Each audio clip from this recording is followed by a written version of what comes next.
Welcome back, everybody. Today we're doing a deep dive into the world of renewable energy in 2025. It's a really fascinating landscape right now with so much happening. We've got a great report from Deloitte to dig into their industry outlook, plus a bunch of news articles about all the latest tech and the challenges facing the sector. You know, it's amazing to think that something like a data center could be powered by geothermal energy. And not just any geothermal energy, but energy tapped from a former Superfund site. That's the kind of stuff we're talking about today, real innovation. Absolutely. And it's not just about shifting towards renewables. We're really talking about a full-blown race to keep up with the demand. The demand for clean energy is just skyrocketing. Okay, so let's talk numbers. Deloitte's report is saying that almost 90% of new capacity additions in the first 9 months of 2024 came from utility-scale solar and wind. That's a huge chunk. And then you've got solar power overtaking both hydro and nuclear. Yeah, solar is now the fourth largest source of installed capacity here in the U.S. And get this, for the first time ever, we saw wind power actually surpass coal-fired generation for 2 months straight. It really makes you wonder if this is a turning point for the whole energy industry. That's a great question. But, you know, even with all this growth, Deloitte is saying that demand is still outpacing supply. Oh, absolutely. Data centers, clean tech, manufacturing, carbon capture facilities, they're all hungry for clean energy. And their hunger is enormous. Deloitte estimates that by 2030, the combined demand from those three sectors alone could be over 57 gigawatts.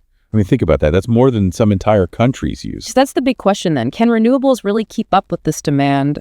What are some of the hurdles they're facing? Well, one of the biggest factors is the role of government policies. The Inflation Reduction Act has been a major driver of growth, but now we have a new administration, and there's a chance that priorities might shift.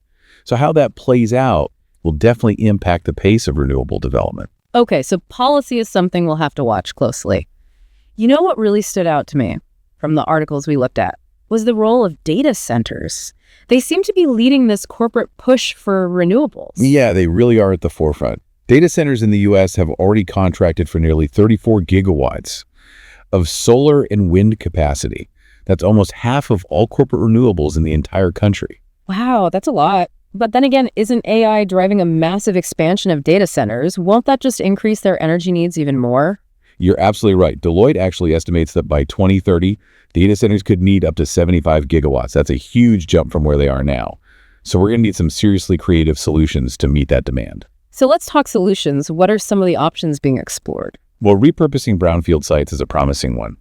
These sites often have existing infrastructure, things like power lines and water access, which can be adapted for these clean energy data centers. So we're not only meeting energy needs, but also revitalizing underused spaces. I love it. A win-win. I actually read about a data center and manufacturing complex going up on a former textile site, which used to be powered by coal. And they're building a microgrid there.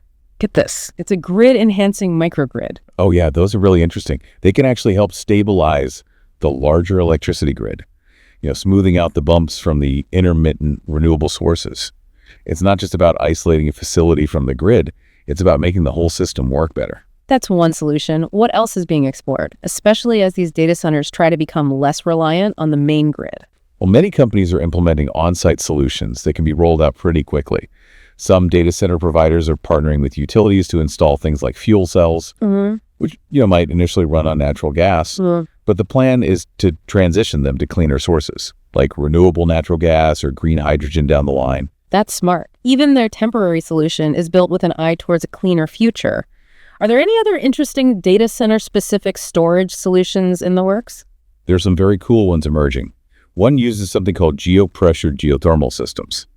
This technology taps into hot pressurized water deep underground to generate electricity. It's almost like pulling energy from the Earth's core to power our digital world. That's incredible, like something straight out of a sci-fi movie. What about battery technology? Any new players in that game? Absolutely. Sodium-ion and thermal batteries are gaining traction. They're seen as safer alternatives to traditional lithium batteries, especially in terms of fire safety, which is a big concern for data centers. With all this focus on data centers, it's easy to forget that other industries are also driving the demand for renewables. What role are they playing in this clean energy race? You're right, data centers are just one piece of the puzzle. Clean tech manufacturing is another big player, with projected demand reaching 11 gigawatts by 2030, largely due to the reshoring of clean technology manufacturing, bringing those jobs back to the U.S. So we're not only switching to cleaner sources, but also boosting domestic manufacturing. But all this demand from all these different sectors must be putting pressure on the renewable industry to innovate and scale up quickly. Definitely. And one of the key areas where we need innovation is in creating 2847 clean power solutions. Solar and wind are great, but they're intermittent. They depend on the sun shining and the wind blowing.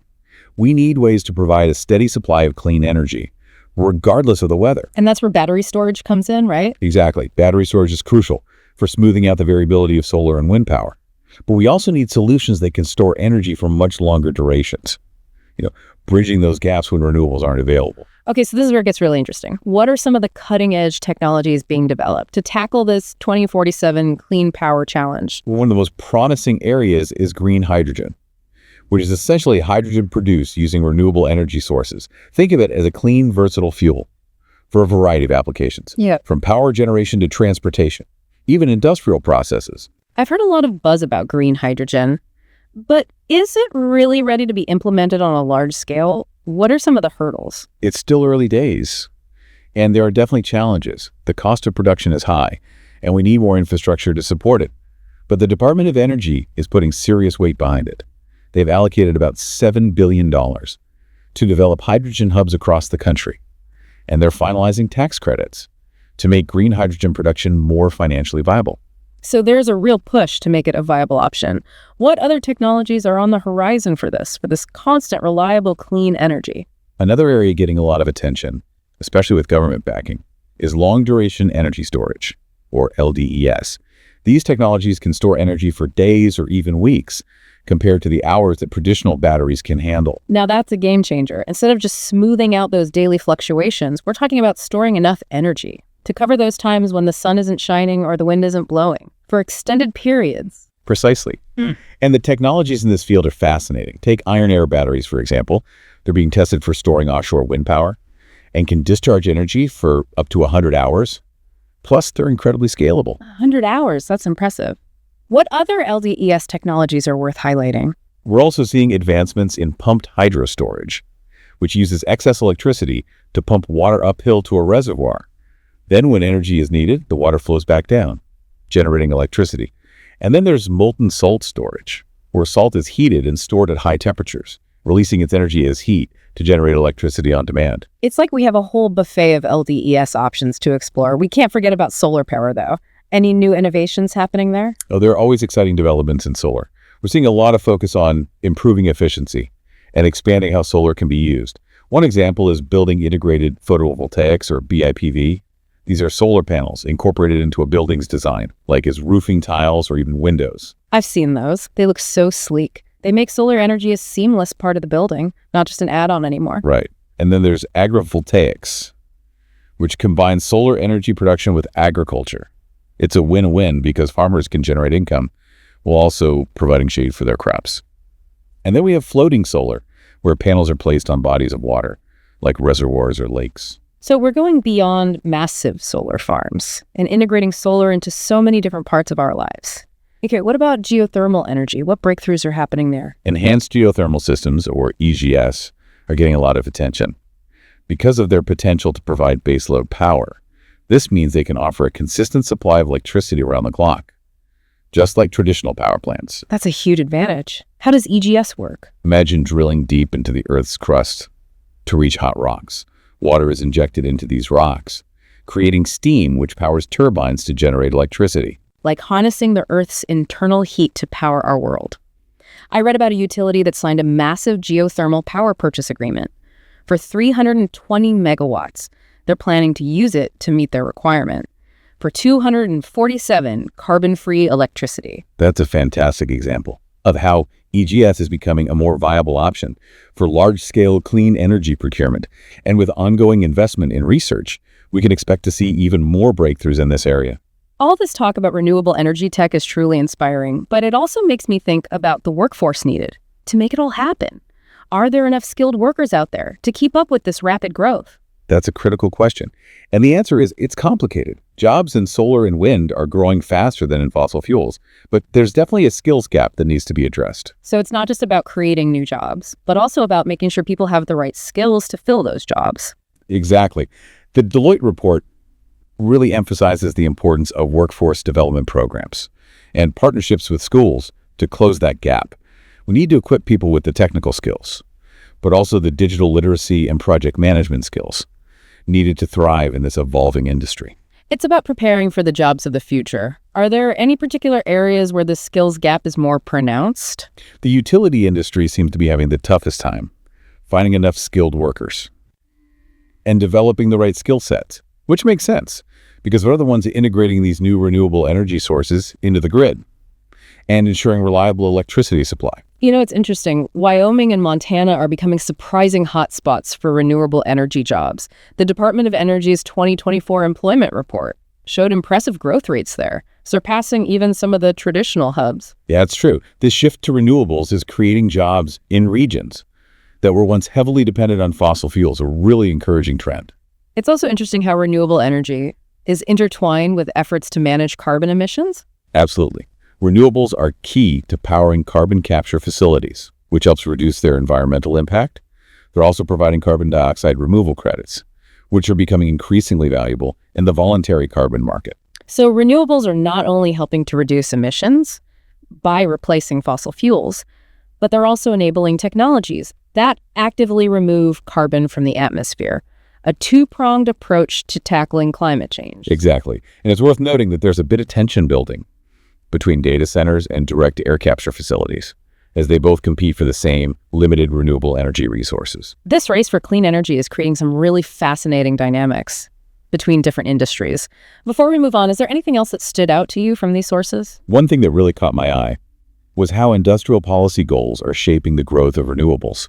The Deloitte report points out that policymakers are very focused on strengthening economic competitiveness, national security, and resilience. And they see clean energy as a key part of achieving those goals. Exactly.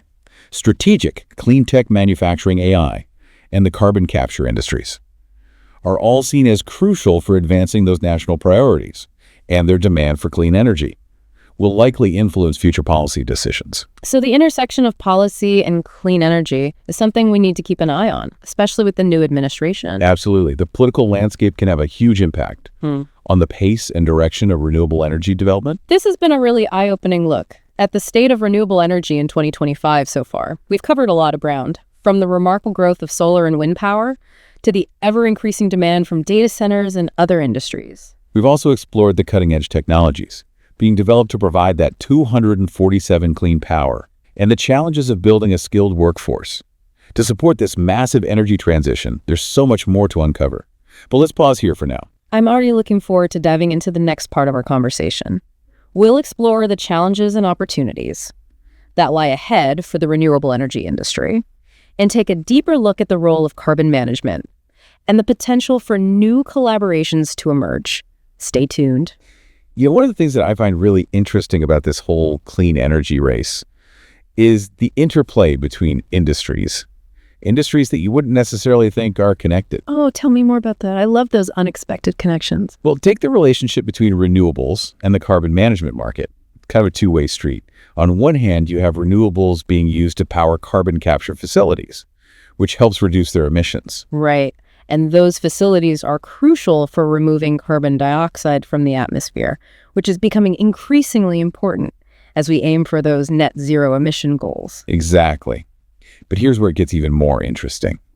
Renewables are also providing a new type of asset for the carbon market. Carbon dioxide removal credits. Oh yeah, I've heard about those. They're basically like a financial incentive for projects that remove carbon from the atmosphere. Precisely. And they're becoming more and more valuable in the voluntary carbon market. Companies are looking for ways to offset their emissions, show their commitment to sustainability, and these CDR credits offer a way to do that. So it's like a virtuous cycle. Renewables enable carbon removal, which generates credits, which can then fund further development of renewables. It really is. It's a fascinating dynamic, and it's attracting a lot of investment, particularly from tech companies.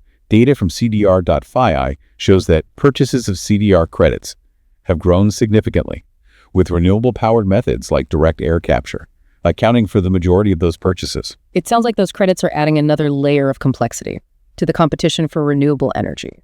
You mentioned earlier that data centers and direct air capture facilities are both competing for those same limited resources. That's right. And the tension is definitely growing. There's a good example of this tension. A planned direct air capture facility in Wyoming. It was supposed to be one of the largest in the world, but they had to scrap their plans recently because they couldn't secure enough emission-free energy. And they specifically cited competition from data centers as a major obstacle. Wow, that's a real wake-up call. It highlights the challenges that we face in scaling up these crucial technologies. It seems like we need to find ways to increase the supply of renewable energy even faster to meet this ever-growing demand. Absolutely. But it's not just about quantity. It's about quality and reliability as well. That's where those 2047 clean power solutions that we discussed earlier become so important. It seems like if we can develop technologies that provide a consistent and reliable supply of clean energy, it would open up so many possibilities, not just for data centers and carbon capture, but for electrifying transportation, decarbonizing industrial processes, powering our homes and businesses. Absolutely. It's an incredibly exciting time to be following this sector. The innovations are happening at such a rapid pace. Okay, but let's not get carried away with the excitement. It's important to acknowledge that there are still challenges. Of course, one of the biggest challenges is making sure that this transition to clean energy is equitable and inclusive. We need to make sure the benefits are shared broadly and that no one is left behind. That's a really crucial point. It's not just about reducing emissions. It's about creating a more just and sustainable energy system for everyone. Exactly. That means addressing things like energy access and affordability, making sure clean energy solutions are accessible to all communities, and creating job opportunities for workers in the fossil fuel industry who are being displaced by this transition. And speaking of jobs, we talked earlier about the need for workforce development. To address the skills gap in the renewable energy sector, it seems like there's a lot of potential for collaboration between industry, government, and educational institutions to make sure we have a pipeline of skilled workers. Absolutely. And we're already seeing some encouraging examples of that collaboration. The Department of Energy is funding workforce readiness programs that provide training and education tied to apprenticeship programs with companies that have hiring commitments. That's great. It ensures that people are getting the training they need for jobs that are actually available. I also know that unions are playing a role in these workforce development efforts as well. They are. Unions are partnering with educational institutions and trade schools to provide apprenticeship programs and upskilling opportunities for their members. It's a win-win because it helps workers transition to new careers in the clean energy sector while also ensuring that projects are staffed with skilled labor. It seems like everyone really has a role to play in this clean energy transition, from policymakers and industry leaders to educators and individual consumers. We all need to be part of the solution. I couldn't agree more. It's a collective effort. You know, it's really interesting to think about how our understanding of energy is changing. For so long, it's been this abstract commodity that we just consume without much thought. Yeah. But now with the rise of distributed energy resources, like rooftop solar and home batteries, people are becoming much more aware of their energy consumption and their role in the energy system. Exactly. And with smart home technologies, people can monitor and control their energy usage in real time. Yeah. Making more informed decisions about how and when they use energy. Right. It's empowering people to take control of their energy future. It's also created new opportunities for innovation and entrepreneurship. Yeah, we're seeing all these new business models and services emerging that are centered around this decentralized energy landscape. Things like community solar projects, peer-to-peer energy trading platforms, virtual power plants that aggregate distributed energy resources. It's a real paradigm shift in how we think about energy. It's no longer just about large centralized power plants. It's about a more distributed and interconnected network of energy sources and consumers. And that shift is being driven by those advancements in technology, but also by changes in consumer behavior and expectations. For sure. Consumers are demanding cleaner, more sustainable energy solutions. We're also looking for greater control and flexibility in how they manage their energy usage. And this increased consumer awareness is putting pressure on companies to be more transparent about their energy practices and their commitment to sustainability. Absolutely. Companies are realizing that sustainability isn't just a good thing to do, it's good for business. It can help them attract and retain customers, reduce costs, improve their brand reputation. And it can give them a competitive edge. As more and more investors prioritize ESG factors, environmental, social, and governance, companies that are leading the way in sustainability are more likely to attract capital. It's a win-win all around. It's great to see how this focus on sustainability is driving innovation and creating new opportunities across so many different industries. All this talk about distributed energy and consumer empowerment, it reminds me of something Schneider Electric is doing. They've been around for over 150 years, and they've really been at the forefront of this transition to a more sustainable energy future. Yeah, they've certainly been a pioneer. In energy management and automation solutions, what are they up to these days? Well, they've launched a couple of innovative products recently that are really transforming home energy management. In Europe, they've introduced the Resin 9 Energy Center. It's a smart electrical panel designed for homes with EV chargers, solar panels, and heat pumps. Sounds like they're addressing that growing complexity of home energy systems. Exactly. And in the US, they've launched Schneider Pulse. It's another smart electrical panel, but this one is built to handle the increasing demands of modern homes. It can seamlessly integrate with solar power battery storage and EV charging, giving homeowners more control and flexibility over their energy usage. That's great. It's good to see companies like Schneider Electric investing in solutions that empower consumers and make it easier for them to embrace clean energy. Plus, they're really walking the talk when it comes to sustainability. Time magazine even named them the world's most sustainable company in 2024. That's quite an accomplishment. It's inspiring to see companies that are not only innovating in clean energy technologies, but also leading by example in their own operations. It definitely sets a high bar for others to follow. It shows that sustainability isn't just a marketing ploy. It's a core value that's being integrated into every aspect of their business. This whole deep dive has been really eye-opening. It's incredible how rapidly the energy landscape is changing. We're really in the midst of a profound transformation. It's a true energy revolution, and it's happening on multiple fronts.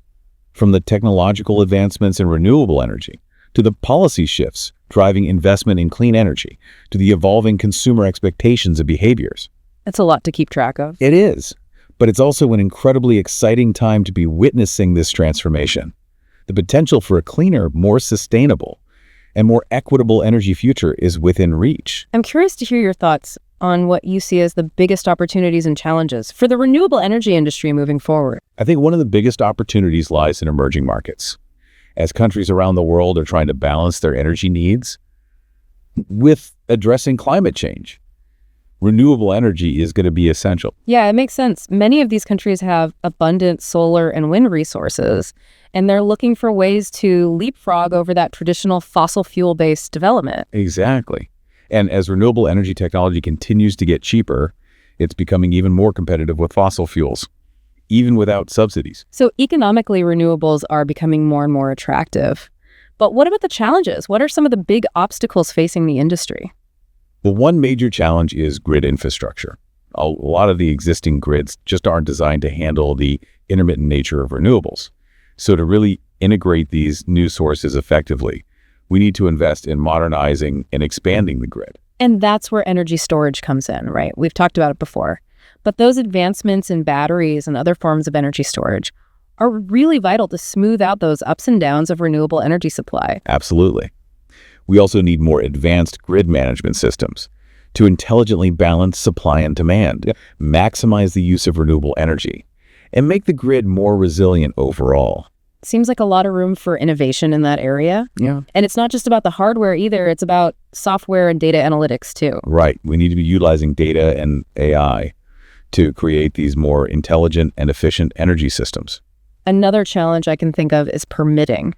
The process of getting permits for renewable energy projects can be incredibly complex and time-consuming, often involving multiple layers of government approvals. Yeah, that's a major bottleneck for sure. We need to streamline that process, cut through the red tape to speed up the deployment of these projects. And it's not just federal regulations. State and local policies play a role too. We need a more supportive environment for renewable energy development at all levels of government. You're absolutely right. It's also crucial to really engage with communities and address any concerns they might have about where these projects are located. We need to make sure that these projects are developed responsibly and sustainably, and that they benefit local communities. Which brings us to another important element, public acceptance. Yeah, that's critical. We need to build public support for renewable energy and address any misconceptions or worries people might have. Education and outreach are key.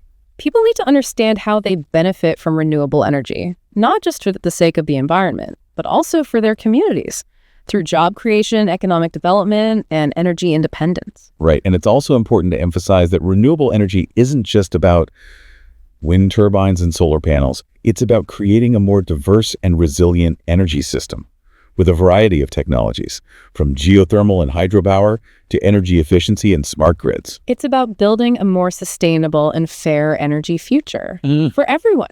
This deep dive into the world of renewable energy in 2025 has been truly fascinating.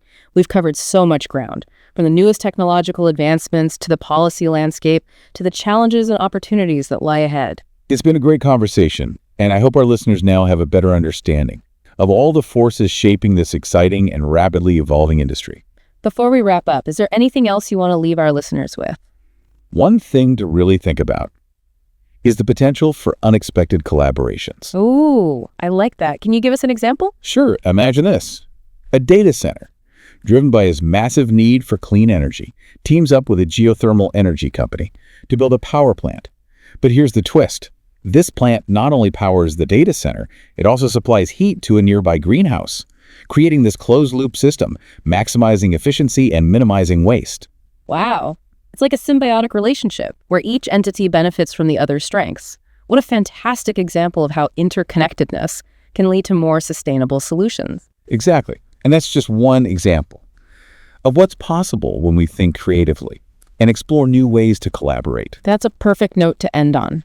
It's a reminder that the future of clean energy isn't just about the technology. It's about creativity, collaboration, and being open to new ways of thinking and working together. I couldn't agree more. The solutions are out there, waiting for us to discover and implement them. That concludes our deep dive into renewable energy in 2025. I hope you found this conversation as insightful as I did.